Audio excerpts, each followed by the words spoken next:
Coucou merveille. Euh, du coup, dans cette vidéo, le thème c'est le retour à mes racines. Comme tu l'as pu le voir sur le titre de cette vidéo, je suis de retour en Martinique, là où je suis née. Euh, J'aime beaucoup aussi nommer mon pays, mon île, Wanakaera, pour justement honorer mes ancêtres, les Kalinago.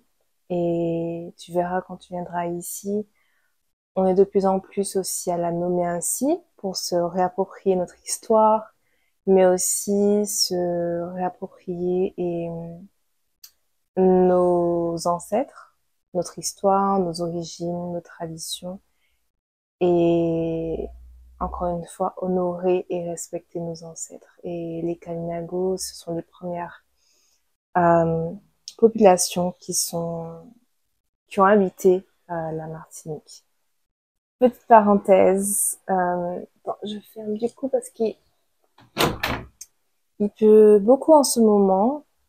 Euh, alors j'ai rien préparé, mais ce sur quoi je veux te partager en tous les cas aujourd'hui, ça va faire 2 mois que je suis de retour en Martinique.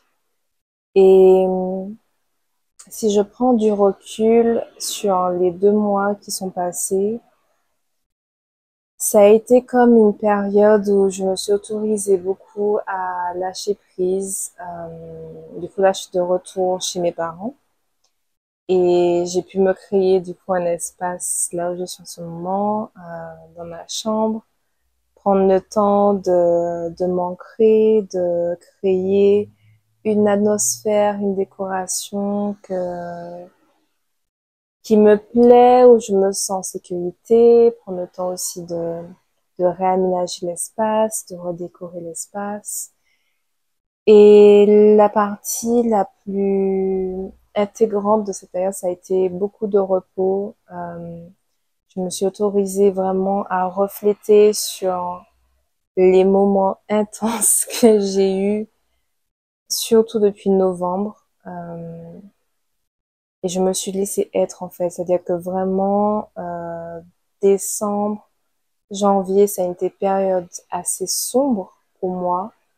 Il y a toujours cette part ancienne lorsque lorsque je célèbre mon anniversaire, il y a toujours cette part ancienne de moi qui veut comme réapparaître et ça a été le cas et à chaque fois, c'est comme si je m'autorisais à revenir dans des anciennes habitudes qui, je sais, certes, ne, ne me servent plus, mais c'est comme pour me remettre en question sur ce que j'ai été auparavant et finalement accueillir la femme que je suis aujourd'hui. Et ça a été beaucoup de ça et le fait de revenir chez mes parents après 8 mois, c'est comme me voir sur un nouveau jour parce que je ressens intérieurement que j'ai changé, que je continue à changer. Et c'est toujours cette sensation, quand je reviens ici, en tous les cas, c'est toujours cette sensation de voir l'évolution que j'ai eue intérieurement. Et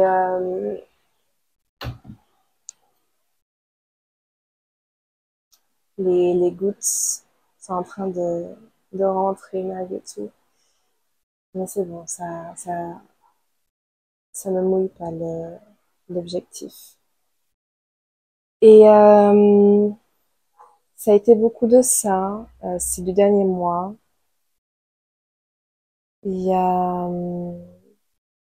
il y a aussi, je me suis beaucoup autorisée aussi à faire le deuil, comme j'expliquais dans la vidéo du coup où, euh, où je savais plus trop où j'allais en termes de cheminement. J'expliquais justement que je traverse sais et que j'ai traversé différents deuils, que ce soit le deuil capillaire. C'est comme du coup aussi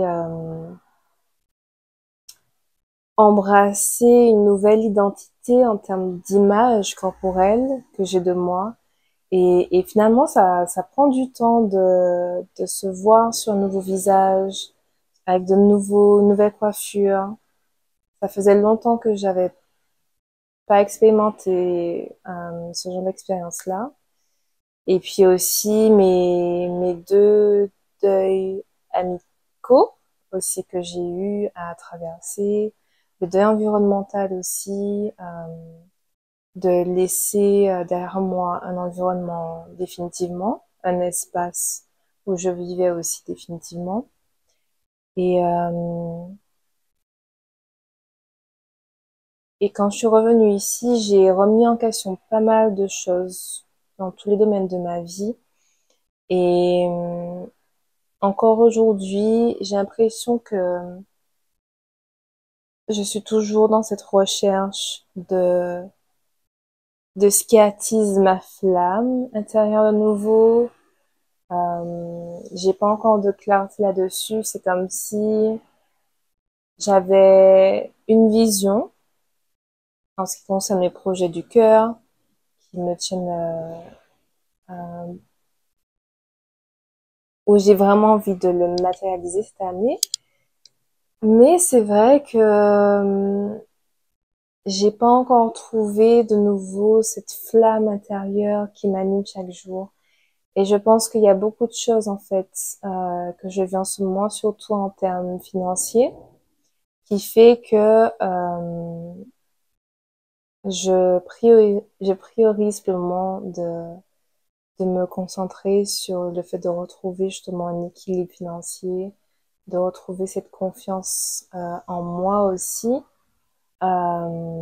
Mais je fais confiance en fait. Je sais que généralement, les périodes de novembre, décembre, janvier, février, pour moi, ça illustre toujours une forme de destruction sur pas mal de choses, un moment assez inconfortable, un moment euh, où finalement je brûle pas mal de cendres en moi.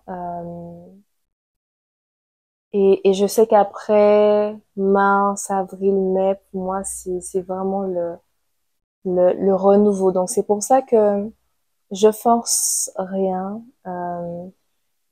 Je suis amplement reconnaissante de revenir ici, dans mon pays, parce que je sais que ça m'aide beaucoup dans ma guérison, ça m'aide beaucoup à m'autoriser ces moments de repos, ces moments aussi où je peux prendre le temps de nourrir mes projets du cœur, de nourrir mes nouvelles visions, de déposer mes nouvelles graines aussi pour cette année. Et, et rien que ça, c'est de belles bénédictions. Et je rends éternellement grâce pour ça. Je vais, il y aura des parties aussi, je vais te montrer du coup Kimia. Kimia, c'est le chat de mes parents du coup, que j'ai pris le temps de connecter avec et maintenant qu'il m'adore. Je te ferai une mini présentation du coup de cet adorable chat qu'on a. Et Kimia qui veut dire paix, du coup en langue du Congo, euh, d'une part de mes ancêtres aussi. Je sais pas où je vais en venir, mais c'est pour t'illustrer en tous les cas l'expérience que j'ai eue ces 2 derniers mois et finalement aussi j'ai ressenti beaucoup de solitude malgré le fait que je sois entourée de mes parents et de Kimia et malgré aussi que j'ai aussi un cercle de sororité que j'ai créé en fait aussi ici et aussi un cercle de frères de cœur aussi que j'ai ici. Et malgré tout ça, je ressens et je continue à ressentir beaucoup de solitude, qui pour moi s'explique aussi par le fait que je n'ai pas de voiture. Et ça m'enlève une grande part de liberté dans ce que j'aimerais m'offrir comme moment de qualité ici. Et c'est vrai que c'est un des obstacles que je rencontre en ce moment, euh, qui fait que je me sens parfois limitée en termes d'espace et je suis quelqu'un qui, en termes d'énergie, j'ai besoin de changer d'environnement, de voir de nouvelles choses. C'est ça qui justement ravive ma flamme. Et le fait de me retrouver dans un même espace sur le long terme, que ce soit ici, que ce soit d'avoir un espace verdoyant comme la forêt à proximité, certes, mais je sais que pour être dans cet entretien de, justement, de ma flamme intérieure, j'ai besoin de ces moments où, voilà, il y a un jour où je m'autorise à aller dans le nord, à aller faire des randonnées, par exemple, à m'offrir un moment où je m'enracine de nouveau avec mes traditions ancestrales. Ça peut être un moment de bélé, ça peut être un moment justement de culture. Par exemple, Tropicatrium propose. Et le fait de ne pas avoir de voiture, du coup, c'est assez compliqué. Mais je fais confiance. En tous les cas, je sais que c'est temporaire, que je fais les choses aussi pour parvenir à me créer davantage, un peu plus chaque mois, ce genre de moment-là, de qualité et aussi surtout l'attitude que j'ai, c'est que je m'autorise pleinement aussi à écouter euh, mes guidances intérieures pour justement faire ce qui me semble être le mieux pour moi et faire confiance en fait que ça va permettre de concrétiser un meilleur futur, un futur qui sera le plus nourricier pour moi et le plus épanouissant pour moi justement dans ce que je fais moi là en ce moment, dans le moment présent. Donc voilà merveille, ce que je peux te partager sur mon retour ici à Wanakaira.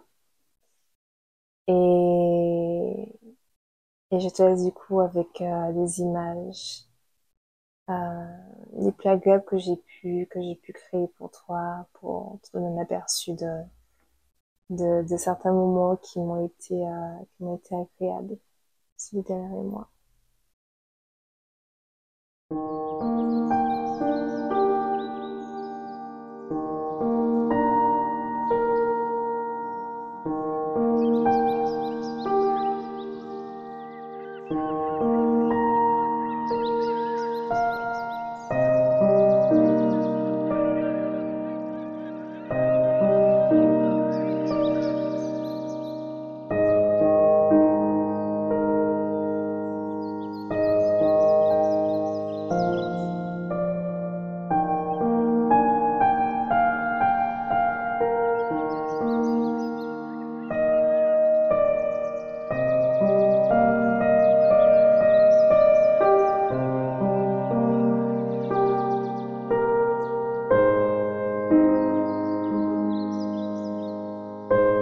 Donc voici mon coin bureau. Ça fait la troisième fois que je filme cette partie-là parce que le micro, faut que je le mette vraiment devant moi pour que tu puisses bien m'entendre. Anyway, donc voici la partie bureau. Un coin où je passe beaucoup de temps justement à travailler et nourrir mes projets du cœur. Et c'est un coin qui a été créé justement par mon père qui a rassemblé le bois et qui a sonné aussi de sorte à créer une table, vraiment un bureau en bois pour moi. personnalisé avec la dimension, je trouve, de la chambre. Et je suis super heureuse de ce coin bureau-là parce que vraiment, c'est un élément important pour moi d'avoir un coin avec mon ordinateur, avoir aussi des éléments comme des fleurs, une bougie qui s'allume la nuit. J'ai mis aussi une contrelampe, vraiment un coin en fait pour m'apporter de la vie et avoir des choses agréables à regarder aussi, en même temps que je travaille sur mes projets. J'ai mis aussi mes objectifs que je souhaite atteindre justement pour cette année 2025. Comme ça, j'ai en face de moi en fait, et je peux pleinement aussi me rappeler mon pourquoi je fais ce que je fais et que je puisse toujours rester concentrée. J'ai même mis aussi une citation où j'ai marqué: il n'y a pas de liberté financière sans responsabilité personnelle, plus soin personnel. Donc c'est toujours me rappeler aussi la responsabilité que je dois avoir quotidiennement pour mes projets du cœur. Et aussi j'ai toujours près de moi un cahier de notes sur lequel j'écris au fur et à mesure. Et je pense avoir fait le tour. Dans tous les cas, c'est un coin qui me plaît beaucoup. Surtout que j'aime beaucoup le bois aussi. Et je pense qu'il est vraiment primordial d'avoir un bureau où c'est parfaitement harmonisé, où il y a des objets où je peux, d'une part, qui me rappellent la beauté, mais aussi où je sois pleinement concentrée sur ce sur quoi je travaille, sur l'écran en fait, de l'ordinateur. Donc c'est ça l'intention.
Que je te montre, faut que je te montre.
Aujourd'hui, j'aimerais te partager l'expérience, la toute récente expérience que j'ai eue avec Sahel. Du coup, Sahel qui est le cofondateur justement de Remeds sur Instagram, que tu peux justement trouver en barre d'infos. Et gratitude en fait pour Sahel, car j'ai pu expérimenter un de ses programmes qu'il a intitulé Remède sacré. Et Remède sacré, c'est la façon dont je l'ai expérimenté, c'est un retour à notre ancestralité. Déjà, pour notre communauté à nous, de Wanakaira, du coup, qu'on connaît de façon populaire sous le nom de Martinique. Et pour te donner déjà une meilleure compréhension de mon propre cheminement à moi, en tant que Martiniquaise, vraiment m'identifiant en fait comme Martiniquaise, puisque je suis née en Martinique, j'ai vécu quand même quelques mois en France, encore récemment, et le fait de m'être détachée officiellement de la France et de revenir du coup dans mon pays, ça m'a donné vraiment ce ressenti d'avoir été de nouveau déracinée de mes traditions, de ma culture, de ma langue, de mon patois en créole, le créole martiniquais. Et c'est comme si en revenant ici, j'étais de nouveau étrangère. Et je pense que bon nombre d'entre nous, Martiniquais ou Martiniquaises, tu me diras ce que tu en penses, mais j'ai l'impression que je suis pas la seule en fait à avoir ce ressenti-là, d'être dans ce ressenti d'étrangeté, comme si j'étais une touriste ou comme si j'étais vraiment une étrangère quand je suis revenue. Et pour moi, il est vital et il a été vital pour moi. Là, je vais vraiment parler de ma propre expérience, de mes propres ressentis. Il a été vraiment vital pour moi de recevoir cette opportunité de reconnecter à mon ancestralité, à une part de nos ancêtres et surtout cet aspect de rituel, cet aspect de cérémonie, cet aspect de connexion à la terre. Et Remède Sacré pour moi, ça a été cette expérience très riche en mémoire ancestrale et me rappeler certains rites, certaines traditions, certains rituels que nos ancêtres en fait pratiquaient auparavant. Et l'aspect vraiment, je trouve, puissant et parlant, c'est justement cette connexion intense et profonde avec la montagne Pelée. Et pour moi, ça a été vraiment une expérience intense, mais aussi élévatrice et au-delà de ça, je dirais même puissante dans le sens que c'est vraiment lorsqu'on arrive là-bas et que on marche en fait sur la terre de la montagne Pelée, c'est pour moi en tous les cas ça a été comme un retour dans l'histoire d'antan, mais aussi c'est comme si il y avait une sorte de remémoration de l'histoire du passé et de ce que la montagne en fait Pelée a traversé et tout et se rappeler en fait qu'on vit en fait sur une terre volcanique. Et rien que ça, c'est chargé en fait, c'est chargé d'énergie, c'est chargé d'histoire. Et de le vivre justement dans une intention cérémoniale, ça a été vraiment une expérience unique, une expérience vraiment précieuse. Et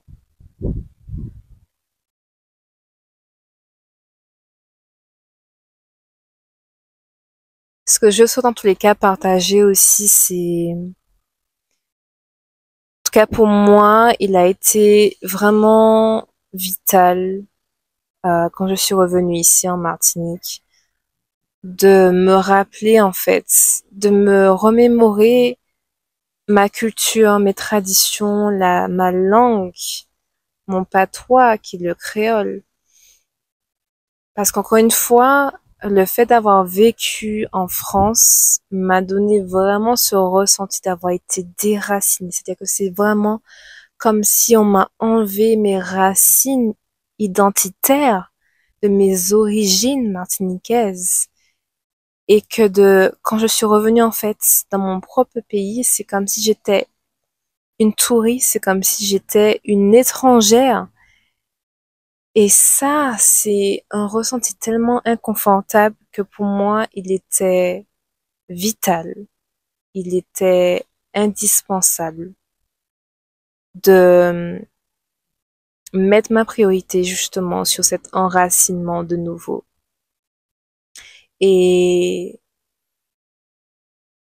et je donne vraiment la force en fait à ses frères, ses sœurs justement, et à comme justement ce frère, ça qui a créé ce projet de Rimed, euh, que tu retrouveras du coup en barre d'infos. Et cet aspect de Rimed sacré justement que j'ai expérimenté avec lui, c'est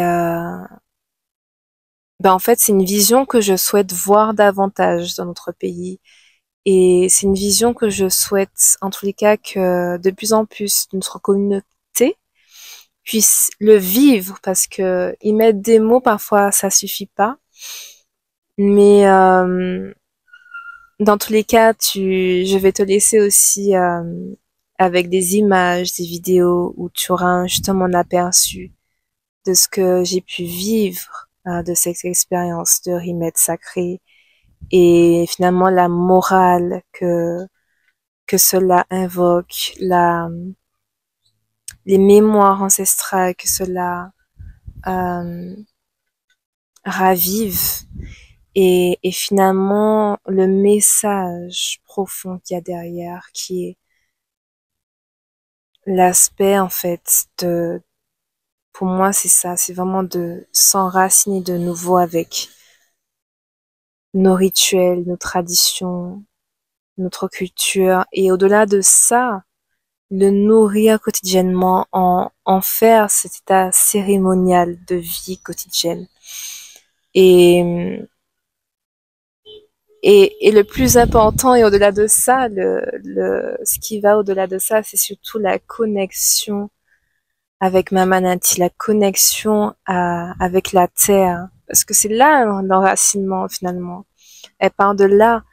Et c'est aussi dans Remède Sacré, c'est se rappeler comment, lorsqu'on va faire des randonnées, comment finalement on peut en créer un rituel justement d'honneur et de respect, que ce soit par le fait que nos ancêtres y sont passés, par l'histoire que nos ancêtres en fait ont vécu, l'histoire qu'il y a derrière, que ce soit l'histoire de l'esclavage, l'histoire justement de douleur, de souffrance que nos ancêtres en fait ont laissé de leur sang sur ces parties de terre, et, et justement se rappeler et en faire en tout cas cette forme cérémoniale, et justement d'honneur et de respect pour la terre et nos ancêtres.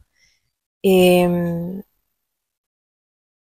pour moi, elle est là la clé justement à notre grande part de responsabilité personnelle sur cette terre, mais aussi dans notre pays. Et il y aura pas de changement justement sans se rappeler qui on est, sans se rappeler ce que nos ancêtres ont été, sans se rappeler la relation à la terre, parce que tout ça c'est lié, tout ça fait qu'un. Et je vais m'arrêter là, mais gratitude dans tous les cas, gratitude. Et là maintenant, je vais te laisser avec ces images et ces vidéos de justement d'un aperçu de ce qu'a été pour moi cette expérience de remède sacré. Et j'ai hâte en tous les cas que tu puisses le vivre, l'expérimenter, même si c'est sous format vidéo. Donc je te souhaite un bon visionnage et une belle immersion.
Quand on fait les salutations au soleil, quand on sonne devant le soleil, c'est aussi les salutations pour activer le corps.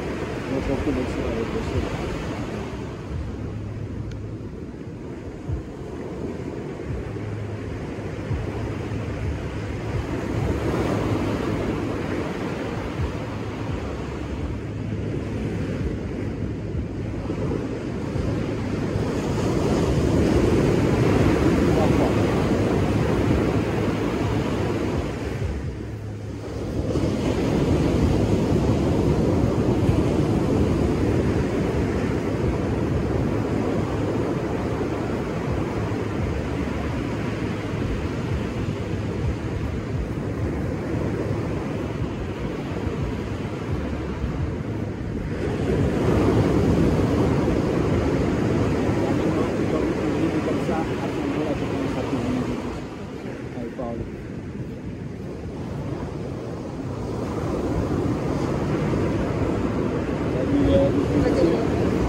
Mais ça, les positions bien magnifiques, c'est quelque chose qui se faisait depuis l'époque pharaonique.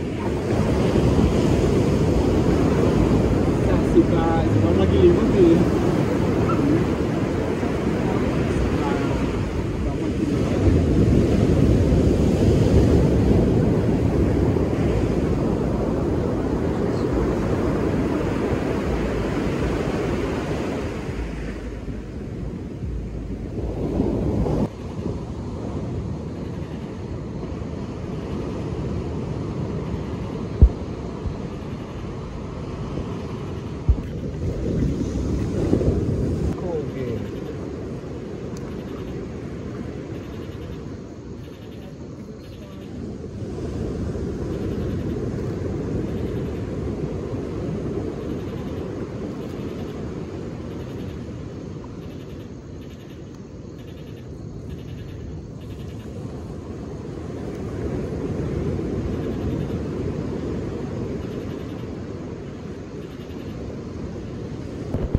l'idée de l'armée, mais comme il y avait la guerre, il a voulu protéger le musée.